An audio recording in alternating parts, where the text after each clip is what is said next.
In this video I will give you a quick demo on the extension of the tool RAW. RAW is a tool for data visualization and originally can use two-dimensional data pasted into this text area below or use some of the sample files. The version used for this extension is the version 1.0 from 2014, the latest available version in 2016 December. So the extension is about RAW, not to only handle two-dimensional data served from local files, but to be able to get data from external data sources like a NoSQL database or a web service, and to handle JSON data format. But not only flat data structure, JSON is able to serve nested structures. Let's have a look at this example. You see a shopping list with each containing the date of the purchase, the zip code where it will be shipped to, and nested down below a list of articles. This nested structure may come from a web service or your NoSQL database, and originally RAW could not handle this nested structure, so it needs a transformation into a more table-like representation. As mentioned before, the web application needs to transform this nested data into a table-like representation. So there's a workflow containing multiple steps, and this new workflow is added to guide the user through the required steps. We start by pasting our URL,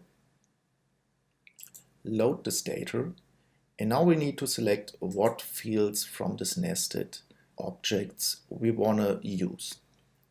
In this particular case, there's only one nested set contained, so we can select all of them quite easily. And by clicking on Prepare, this data will be transformed into a two-dimensional representation, as you can see in this table. Let's have a look what story this dataset will tell us. We are interested in what articles are bought in what city the most. We're using the cities and the articles and the amount of these articles.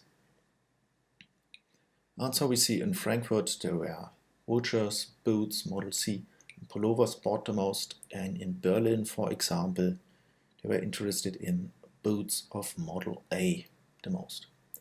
Let's have a look at the second example. We are interested in what city bought the most on what dates. We're using the zip codes and the date and the total cost. So we see on the left zip codes from Berlin down to southern Germany, and you see in Berlin there were a lot of purchases made in October and November, but in the Christmas time it was quite low. On the other hand, southern Germany did a lot of purchases in this particular data set. That's it for the general overview of the user interface workflow. The next part's going to dive into a little bit more technical topics, but if you're not interested in these technical issues, you can skip to the end of this video with the link down below. Our web application is running on port 8080. If you are trying to load the samples served from the same web server, it's quite easy. But if we are accessing external data services, our web browser will apply some security rules. This data is served on a web server on port 8280, so it's an external server from the context of a web application. The web application will do the request and the server will respond, but the web browser applies some security checks. For example, if this cross-origin resource sharing has supplied some header information, to allow our web application to access this data. This is a header information this web server has to provide, and if it's not given, the web browser will drop the response and our web application cannot use this data. So there are a couple of options we can use to deal with this cross-origin resource sharing issue. Obviously, we cannot modify all the web servers in the world to provide us this header information.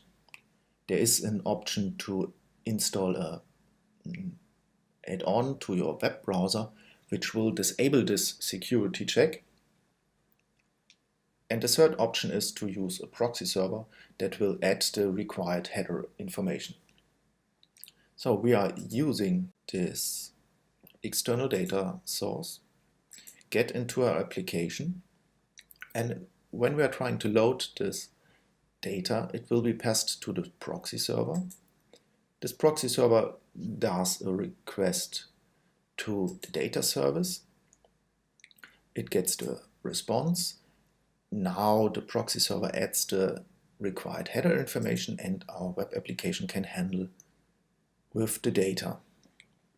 Basically, that's all the extension made to this tool raw, so it can get data from external data services using the proxy in the middle and to be able to handle nested data structures like this shopping list in JSON format, and to transform it by the given metadata to transform it into a two-dimensional table-like representation. If you want to get more information on this project, on RAW and on this extension of RAW, you'll find the links to the GitHub repos down below. Thanks for watching.